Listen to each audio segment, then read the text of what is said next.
What's good, YouTube? It's the Young Demon, and I'm back with another video. Last video, I went over some underrated manga that I highly recommend. So in this video, I'm going to go over some underrated anime that I highly recommend. These series are Katekyo Hitman Reborn, Radiant, and World Trigger. In this vid, I'm going to go over why these are all great series that need more attention and deserve way more credit, and basically why I recommend these so highly. Each of these are high tier shonen anime, so I'm just gonna get into why. Now, the series I'm going to start off with is Hitman Reborn. I think Reborn is underrated because of the fact that a lot of people have probably started the series, but don't continue it after a couple episodes.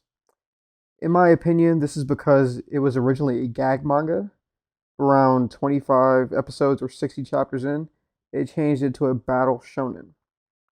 So because of this lackluster start as a gag manga, it gets a bad rep and a lot of people drop it very early on.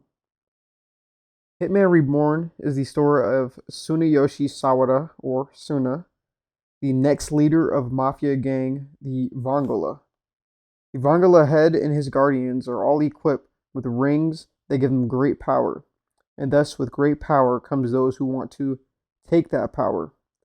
So throughout the show, they must go through succession battles and mafia battles to ensure Suna will be the 10th boss of the Vongola. Since I somewhat kinda mentioned the power system already, might as well segue into that part of the video. So initially, the new Vongola team were basically using baseline things except for Suna, such as Gokudera using explosives, or Yamamoto using his bat that kind of turns into a sword type thing. And Ryohei himself, he was getting down with hands only. Suna, however, had to be shot with Reborn's Deathpiration bullet, which basically allowed him to let out an explosive power for a limited amount of time. But during the Varia arc, the concept of rings are introduced. These rings basically allow you to reinforce your weapons of choice with Deathpiration flames from your domain. Essentially, and give yourself more power, right? Suna, in addition to his ring, also uses the Vongola boss gloves that allow him to outwardly use Deathpiration flames. Then, in the future arc, the concept of boxes are introduced. So these boxes can only be opened by Deathpiration flames by rings, and can basically give you a animal familiar that kind of resembles your type of personality, or a new ability that can put yourself on a new level. So basically, within the power system, it continually expands, but not to something so ridiculous, but things that, like, it's continually adding on to the power itself. So at first, the rings reinforce the weapon of choice, and then the boxes can only be opened by the ring, so it continues to add on without making it so ridiculous it gets to a way too high of a level. Now next, the cast of Hitman Reborn is actually kind of ridiculous. You have just about everything. You have characters that people are going to like and gravitate to just because they're cool, such as Reborn or Ryohei. You have 3 characters that develop well throughout the story, like Suna, Gokudera, and Yamamoto. And you have top tier comedic relief in Lambo. Plus, you are always going to have that character that's just tough as hell that people like. And you have Hibari and Mukuro for that. Not to mention, some of the villains are actually kind of elite. Zanzis is pretty well written and has a solid backstory and decent reasoning as to why he's doing what he's doing. And real talk, Byakuran might just be one of those guys. He's just tough as hell. And really, I have to talk about how well the mangaka of Reborn made the switch from gag manga to battle shonen. The solid and compelling story with no prior outline deserves credit and respect. Not to mention the solid battle artwork, solid ass power system, and great characters. Hitman Reborn ended in 2010 with 203 episodes, but the entire story has not been fully adapted, so so you will have to pick up the manga at around chapter 300 to finish off the story. I think for maximum enjoyment, you read the daily life arc and skip all those episodes because you've read them. Then pick it up for the anime, for the Varia arc and beyond. Then you read the final arc as it has not been adapted. Now, the next anime I will discuss is Radiant. Now, I think Radiant is vastly underrated because of its start is very typical and doesn't really separate itself immediately. But I think what people fail to realize is almost every teen rated shonen all have typical starts. It's just the fact that they are kind of older, so it kind of goes over the people's heads. I think a lot of people dropped it early on for this reason without really giving it a chance to separate itself. Now, Radiant is cast in a magic world where there are nemesis, which are basically your monsters. So the only people who can use magic in this world are those who have touched the nemesis, and those are called sorcerers. Now, Seth is a horned sorcerer who can use Fantasia, which is basically their magic system, and is somewhat oppressed because he's an infected one. So sorcerers are kind of oppressed there, and they're called infected ones. So he plans to go to the Radiant, which is said in legend to be where all the nemesis come from, and destroy it. Despite the somewhat average start, Radiant has some peaks during its anime that I would put up there with some more well-known and notable new-gen shonen anime, such as Black Clover and My Hero Academia. I think the Rumble Town arc is where this series really starts to level up, and it really never looks back from then. The character writing and development within this arc specifically is what really kept me watching this series, and I'm very glad that I did. I think the mangaka personally did a fantastic job with incorporating mysteries within his series. I think that the Horned Sorcerer mystery is a very good add-on to the series, and I do like the fact that he's just not giving up the answer to this within the same arc, as it keeps the viewer guessing, paces the story well, and gives us a reason to continue watching the series. In addition, I do like that it incorporates legends within this story, and more known legends throughout the real world, such as Merlin, for example, as it somewhat gives a sense of familiarity within the story. Not to mention the fact that a lot of other anime and just shows in general have their own different iterations of Merlin, so it leads to fairly easy compare and contrast between how all the different mediums portray the legend of Merlin. Now, I'm usually not one to cape for animation, but the animation in Radiant is actually fantastic. It's not the choreography itself, because it's really Fantasia-based fights and spells. I mean, there are some hand-to-hand fights and weapons play, but it's not really what you're looking for in this type of show. In my opinion, it's really the Sakuga that gets it done, just how the Fantasia battles look itself. And also, on that note, the color palette of Radiant is really good, and it fits the character designs and world around it really well. The characters in Radiant are solid through and through. Seth, as a main character, fits his role well.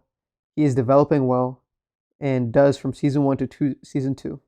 As well as he has several mysteries behind him that will keep me intrigued throughout the process of completing the series. I think Melly, she is extremely good, and based on what some of the stuff that's going on in the manga currently, she's starting to really blossom into a great female character. Grim is someone we really don't know what side he's on or who he's supporting, and that's good to have characters that can elevate the show when they're on the screen, that are mysterious, because once we finally figure it out, they usually become fan favorite characters and pretty well written ones as well. But I think currently the most compelling character in Radiant is Dragunov. Just because we really don't know what his objective is, as he was first a villain, then he helped Seth and left the Inquisition, that he was just put into one of the highest tier ranks to help Seth nonetheless. What is his goal? Radiant is 42 episodes between 2 seasons, with the manga being ongoing. If you want to continue it in the manga after the first 2 seasons, you're going to have to pick it up midway through volume 13. Now, the final installation to the video And the final anime that I am going to be recommending for this video is World Trigger. World Trigger has an argument for being the best thing on this list, but currently I'm going to have to give it to Reborn still. Now, the reason I think that this one is underrated is literally just the sheer lack of promotion for the series. World Trigger is something that is well animated, has extremely likable characters, and has a solid premise. But I think the fact that it is a monthly manga series and the fact that the mangaka did have it on hiatus for a while took away from some of the hype, and now it is an underrated gem. Now, World Trigger is set in a fantasy world where neighbors appear. They're basically something like aliens, and the Border Defense Agency, which is essentially something like a military branch that specifically handles these neighbors and employs mostly underage kids, which don't think about that too much. Now, the trio of Asamu, Kuga, and Chika are trying to climb the ranks within the Border Defense Agency to join the outside mission to go to other planets and take back things that are spoilers, so we're not going to get into them. Now, one of the strongest features of World Trigger is the power system. To start off, you have your basic energy source for World Trigger, which is called Treon.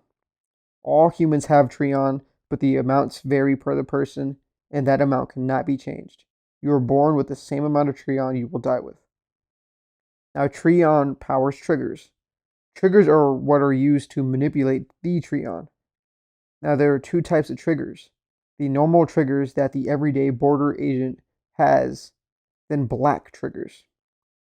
Black triggers are created by someone giving their life and the trigger capturing their dead soul. Now, some of the more talented individuals within World Trigger have trigger side effects. These side effects allow for one, for example, to see into the future or sense when someone is lying. It's pretty random for the most part, the abilities, but the only thing that's kind of consistent with side effects is the fact that only high tier people will have these. Now, World Trigger battles will usually consist of team battles. So with that being said, I'll hop onto those. The main positions are attacker, gunner, and sniper. And for the most part, I feel like those are kind of self-explanatory roles. Now, with that being said, within that, almost every position in World Trigger, they all fight differently and utilize their Treon in different ways. That was a longer power system section than usual, but I feel like it's something that's pretty integral part of World Trigger, and honestly, it's something that could very easily get its own video if I went in depth on everything. But another thing I think that keeps viewers engaged, or at least myself, within World Trigger, is the neighborhood, which is basically outer space. So far, we've been on Earth this whole time. We've had some invasions of humanoid neighbors, but to this point, we really don't know how they operate or why they are attacking the Earth. It's just something that's a really big question mark to this point, and something that in reality is probably something that will make or break the series of World Trigger down the line. World Trigger is currently at 86 episodes, with season 3 in production and set to drop this very month of October. The manga is a monthly production within Jump, and it's currently on hiatus for 1 month due to the author's health issues. Well, we're at the end of the video. I hope you all will enjoy these recommendations as much as I've enjoyed watching these. I truly believe that these are all underrated pieces that aren't talked about enough and deserve their respect and more credit. With all that being said, if you don't mind, hit the subscribe button. If you like the video, and man, drop a comment and I'll interact. I promise I will. Well, with that being said, it's the Young Demon, and I'm out. Peace.